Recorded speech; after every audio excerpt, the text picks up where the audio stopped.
працювати, виконувати свою роботу і багато іншого. I'm not afraid of working for many hours and to do my work and many other works. But the hardest is the emotions. You understand that? Emotions. He doesn't tell jokes like he used to. One aspect of the war is that his life as a comedian has really come to a close, and he's become a much more serious public figure. And I wake up very early, and he said that he deals with some of the stresses of leadership by working out in the morning. I can see my wife more often. She's in the office, but I see my children not that much. And he was most expressive and went on at some length about his family. Це найщасливі моменти, і тут я можу розслабитися. От такий релакс. He said that through the course of the war, his children have grown up. His daughter is now 19. His son is 11. And he said that he would spend time with his son working on Spanish homework. I don't know Spanish, in fact, but I'm interested just in some time to spend with him, whatever he does. Іспанську мову, він каже, мені це цікаво, я не знаю іспанську мову. And these are the happiest moments, and here I can relax. Andrew, how did you end the interview? I asked him what he would do after the war, and I thought his answer was telling.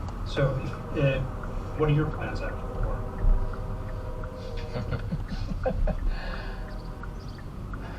Я хотів би I would like, після війни, after the war, після перемоги. after the victory, because those are different things. He said there's a distinction between the end of the war and victory. I think that my plans depend on that. So I would like. And then he described what would happen after victory. He would spend time with his family and his dogs. But what he left unsaid was what his life would look like if Ukraine lost the war. And what would it look like? Well, one scenario is that he could die at the end of this. He's been the target of 10 assassination attempts, according to his government. Another possible outcome would be that Ukraine could lose a large chunk of its territory in a settlement agreement. So it's understandable why he didn't go into the details. But it was still remarkable that he acknowledged, just for a moment, this vulnerability, this idea that there could be an outcome for Ukraine other than victory.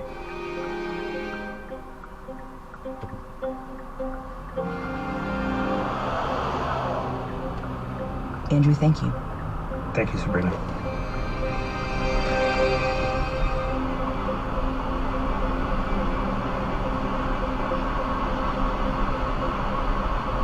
We'll be right back.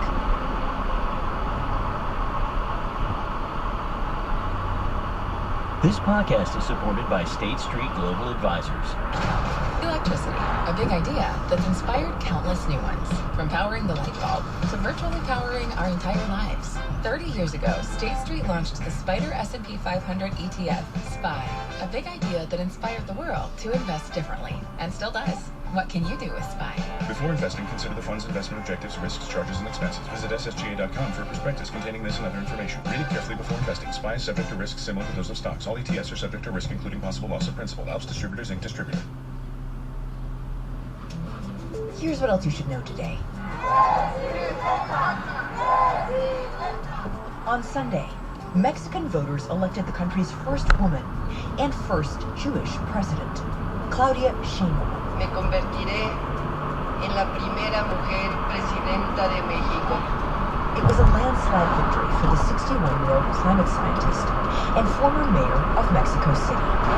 Sheinbaum, a leftist, had campaigned on a promise to continue the legacy of Mexico's current president, Andrés Manuel López Obrador. Gracias a la felicitación del presidente Andrés Manuel López Obrador. Un hombre excepcional. Under Obrador, millions of Mexicans were lifted out of poverty, but he was also criticized for failing to control rampant cartel violence. The election was the largest in Mexico's history, with the highest number of voters taking part, and it puts a Jewish leader at the helm of one of the world's largest countries. And President Biden is expected to sign an executive order on Tuesday, allowing him to temporarily seal the U.S. border with Mexico when the number of migrant crossings exceed a certain threshold. The order would suspend protections for asylum seekers in the U.S. and represents the most restrictive border policy instituted by Biden, who is under intense political pressure to address illegal migration. Polls suggest that there is growing support, even inside the president's own party, for more aggressive border measures. The executive order is likely to be challenged in court. Today's episode was produced by Nina Feldman, Claire Tennisketter, Rob Zipko, and Diana Wynn, with help from Michael Simon Johnson. It was edited by Lisa Chow, contains original music by Marian Lozano and Alicia Itu, and was engineered by Chris Wood. Our theme music is by Jim Grunberg and Ben Lansford of Wonderly. Special thanks to Sashko Chubko.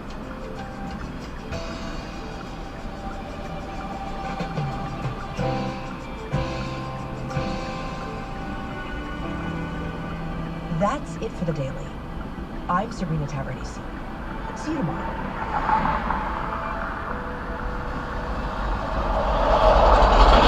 This podcast is supported by State Street Global Advisors. Electricity, a big idea that's inspired countless new ones. From powering the light bulb to virtually powering our entire lives. 30 years ago, State Street launched the Spider S&P 500 ETF, SPY, a big idea that inspired the world to invest differently, and still does. What can you do with SPY? Before investing, consider the fund's investment objectives, risks, charges, and expenses. Visit ssga.com for a prospectus containing this and other information. Read it carefully before investing. SPY is subject to risks similar to those of stocks. All ETFs are subject to risk, including possible loss of principal. Helps distributors and distributors.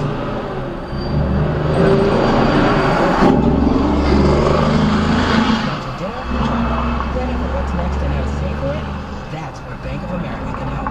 For your financial to-dos, Bank of America has experts ready to help get you closer to your goals. Get started at one of our local financial centers or 24/7 in our mobile banking app. Find a location near you at bankofamerica.com/talktous. What would you like the power to do? Mobile banking requires downloading the app and is only available for select devices. Message and data rates may apply. Bank of America N.A., member FDIC. Here's your money briefing for Tuesday, June 4th. I'm J.R. Whalen for the Wall Street Journal.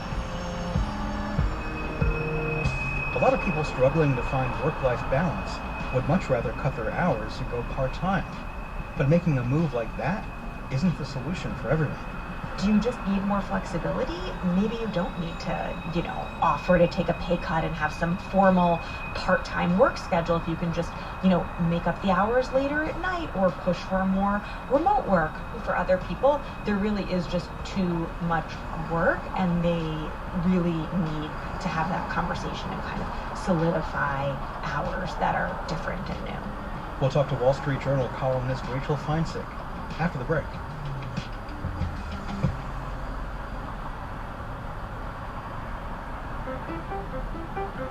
What if AI could help your business deliver mission-critical outcomes with speed?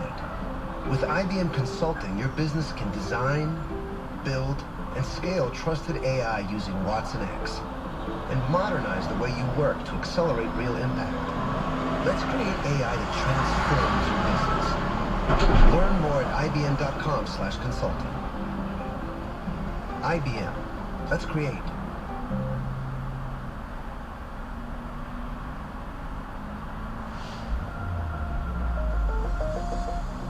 More full-time workers have opted to go part-time since the pandemic. Wall Street Journal Life and Work columnist Rachel Feinsick joins me. Rachel, we talk pretty often about how, after a couple of years of push and pull, employees and bosses have finally settled on a good work schedule. Why do some people want to reduce their hours and go part-time? There's just some people out there who still feel like they don't have enough time for the rest of their lives with all that they're being asked to give at work. And sometimes that's because we're working so much. I talked to one person who doesn't work on Fridays now, and he said he's working close to 40 hours, but he figures that's better than the 60 hours a week that most full-time professionals are working. So some of this is about just the amount of pressure on us as workers. There was also a sense that as we saw some of the flexibility that came with the pandemic, the ability to work remotely, that some people saw an opening to move even more in the direction of flexibility in a way that maybe might keep them in the workforce. As the pandemic brought us more shades of gray, people are thinking like, oh, maybe I could just ask to work part-time. So working from home is part of a hybrid work schedule in the post-pandemic era. That isn't enough to give people the flexibility they're looking for? For some people it is. And I had this conversation with experts too who said, think about what you really want. Do you just need more flexibility? Maybe you don't need to, offer to take a pay cut and have some formal part-time work schedule if you can just, make up the hours later at night or push for more remote work. Oftentimes flexibility can just be the answer. I think for other people, there really is just too much work and they really need to have that conversation and kind of solidify hours that are different than them. If somebody wants to do this, to go part-time, what should they take into account about their career? There could definitely be repercussions. It might be hard to get back into full-time work if that's something you want to do down the line. If you're thinking of this as, I'm going to pull back for a few years and then I'd like to ramp up my career again. It's not that it's impossible, but it certainly could hinder your efforts there. It could impact your future earnings if you're employing balance standard. Like any life in work, there certainly could be an impact, but that doesn't mean for a lot of people that it's not worth trying. What should they consider about their workplace to get a sense of whether they're producing workplace? One thing would be whether anyone else has ever done this, although I certainly heard from people who made the ask and no one had ever done this in their organization. So it's not to say you can't try it if you're the first one. Also, how your company thinks about flexibility, things like remote work, how your work is divided up, how much control you have over your work versus having to kind of answer to clients is a big one. And you also might want to do things like think through your job description and kind of get a sense of where different kinds of work could go and how work is divided. Every office is different, but how are managers likely to push back? From the people I talked to, there was some stuff around pay, people who heard from managers who wanted to kind of bump them down a pay grade, so reducing their pay even more than just being commensurate with their hours. This question of if you'll be doing the same kind of caliber of work as you were before, if you'll be using the same skills, managers can be hesitant to try this. But again, that doesn't mean that you have to convince them.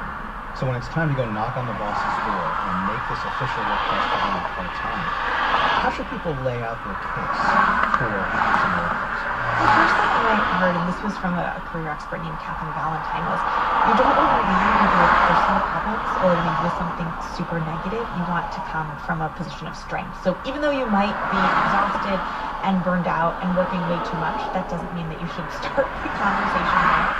She suggested starting by laying out everything you've accomplished recently and everything that you're on track to accomplish, and then explain that in order to do all of that, you want to talk about working the hours where you would be most productive and most successful.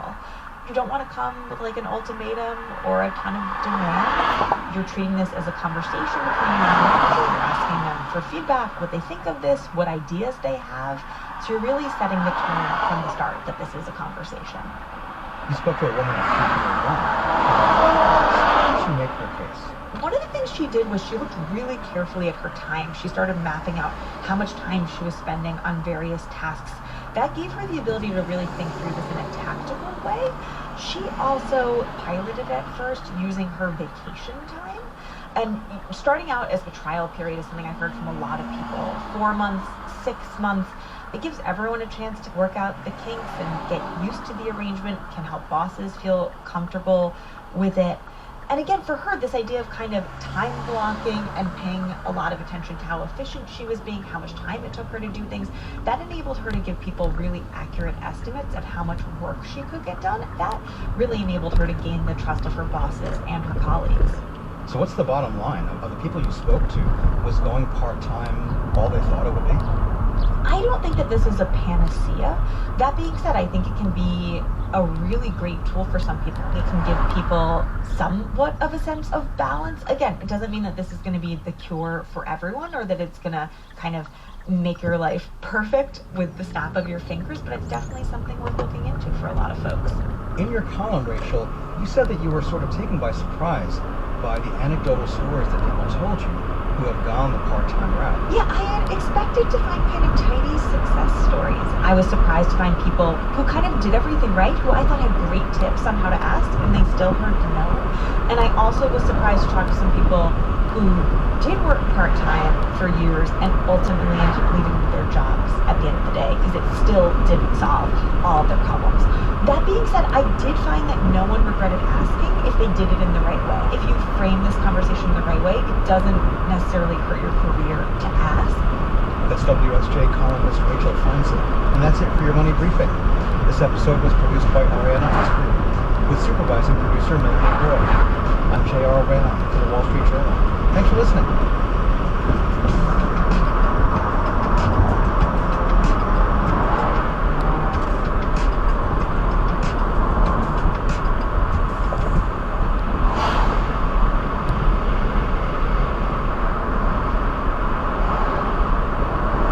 On a July morning in 1991, a terrible pattern of suspicious deaths in North Carolina began when Doug Wag Jr.'s body was struck on a strip of railroad tracks.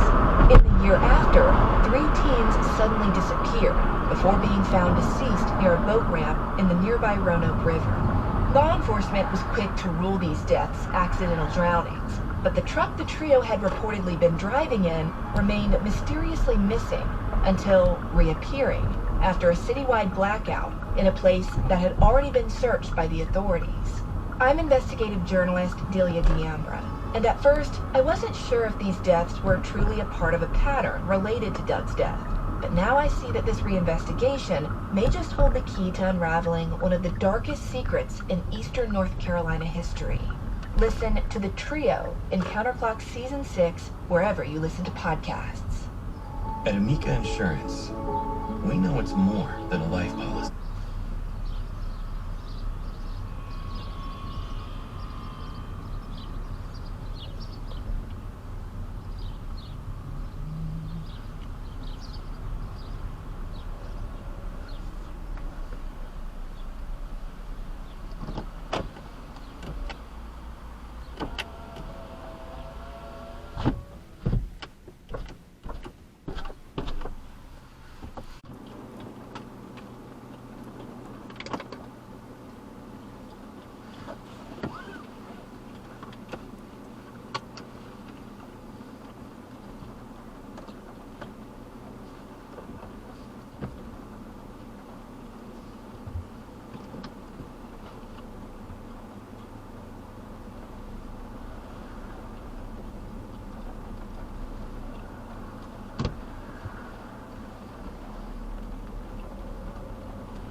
It's about the promise and the responsibility that comes with being a new parent. Being there day and night. And building a plan for tomorrow, today. For the ones you'll always look out for, trust Amica Life Insurance. Amica. Empathy is our best policy. For the first time ever on 60 Days In. We're going in. As a united front. We signed up for this. Would you? 60 Days In. New episode Thursday at 9. Part of The Pursuit, a crime and investigation event. Only on A&E. Hi, park enthusiasts. I'm your host, Delia D'Ambra. And the story I'm going to tell you about today is a case that I'm betting many of you have never heard of. There might be a handful of listeners from the New England area of the U.S. who know about it, but it's likely a new one for most of you. I'm also willing to bet that the facts of this case are going to stick with you long after you listen, because the victim was doing what so many of us do when we explore a park in our hometown, walking her pet. The crime happened in Odiorne State Park in New Hampshire, a park that's known for its amazing views of the Atlantic Ocean, vast trail system, and World War II history.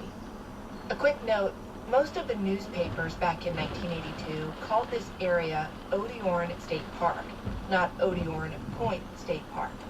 But it's definitely Odiorne Point State Park. Anyway, throughout the landscape there are bike paths, walking trails, and 2 old bunkers left over from when military installations were set up there to protect nearby harbors. The lengthy shoreline of the park is dotted with secluded beaches and lots of rocky terrain. Looking out from its 135 acres, you can see 4 lighthouses in the distance, some of which sit just over the state line in Maine. In March of 1982, a young woman walking her dog set out to see some of these views, but was brutally attacked before getting the chance. Her death and the subsequent search for her killer set law enforcement on one of the wildest manhunts I've ever researched, and face to face with a formidable adversary who was bound and determined not to get caught or ever answer for his crimes. This is Park Predators.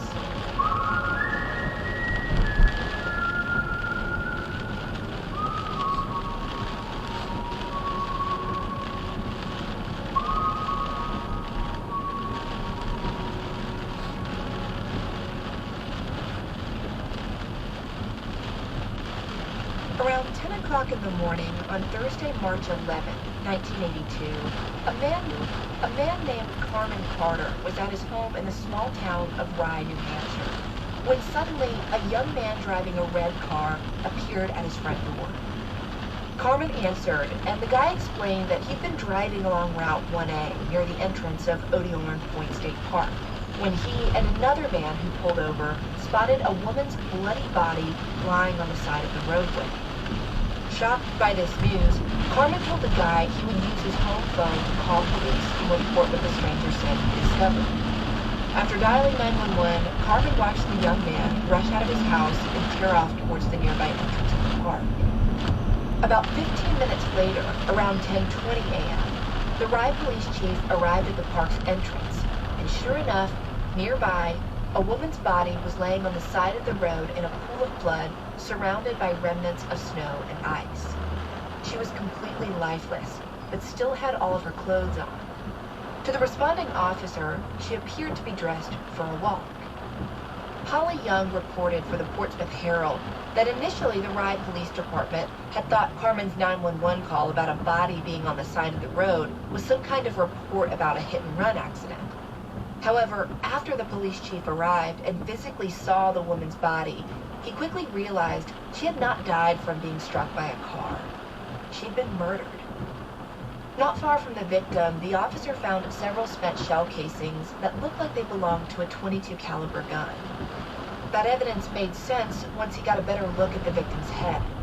It was obvious that she'd suffered several gunshot wounds to her face and head, and the fact that the casings were next to her body indicated that was the spot she'd likely been killed.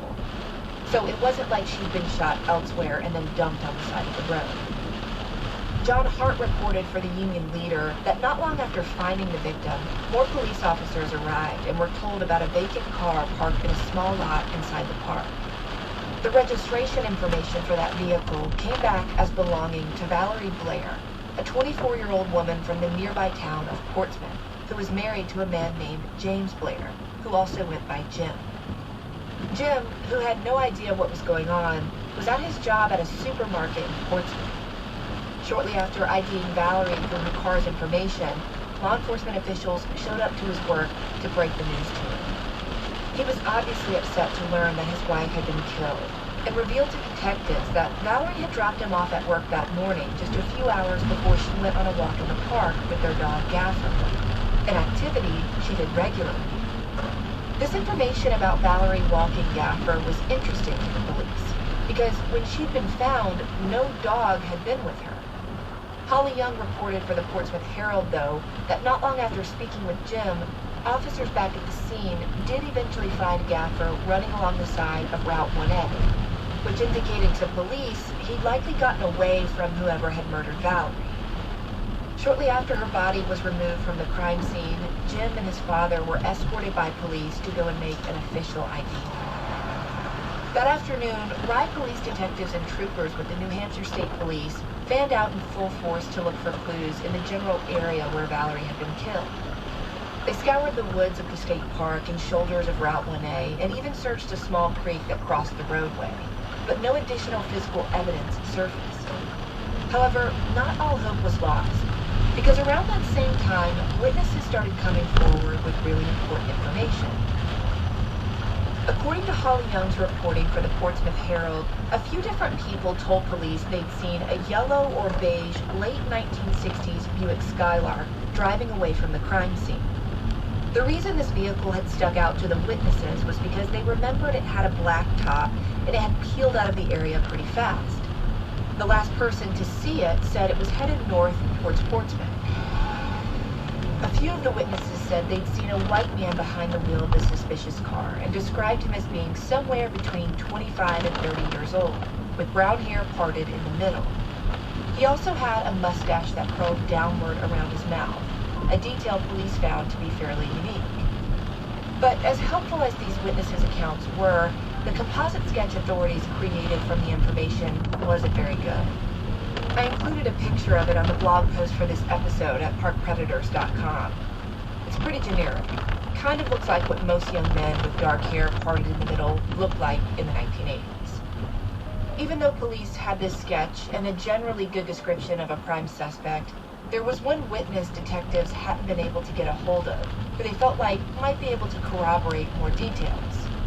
This witness was a guy that other witnesses said had been driving a brown car and stopped and looked at the crime scene shortly after Valerie was first found.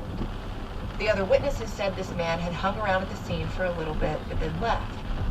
The police really wanted to speak with this guy, though, because they felt like he might have seen something important. They made it clear to local newspapers that investigators didn't suspect him of being involved in the murder, they just wanted to interview him. Essentially, investigators were desperate for any and all information they could learn, because honestly, at that point, they didn't have much to go on. So they issued a public plea for the mystery witness to contact them. But based on the source material I read, it doesn't appear that he ever did.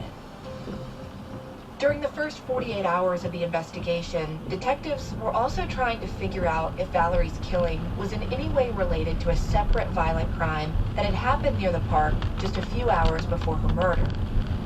According to articles by the Portsmouth Herald, late Wednesday night or early Thursday morning, a woman in her 30s who'd been out, quote, unwinding, had called Rye police to report that she'd been approached by a man, held at gunpoint, and sexually assaulted. This crime had taken place super close to the entrance of the state park where Valerie was killed. The sexual assault victim described her attacker as a white male, mid-20s to early 30s, with brown hair parted in the middle. That description matched the loose characteristics of the man witnesses had seen driving away from Valerie's crime scene. So naturally, the detective's antenna went up. Now, the source material isn't super clear regarding all the details of this sexual assault incident, but investigators had to at least look into the possibility that it was the same man who might be responsible for both crimes. Within a day of the murder, the local medical examiner conducted Valerie's autopsy, and the findings were what everyone expected. She died from 5 gunshot wounds to her face and head. One shot had gone through her mouth at an upward angle, and the others had passed horizontally.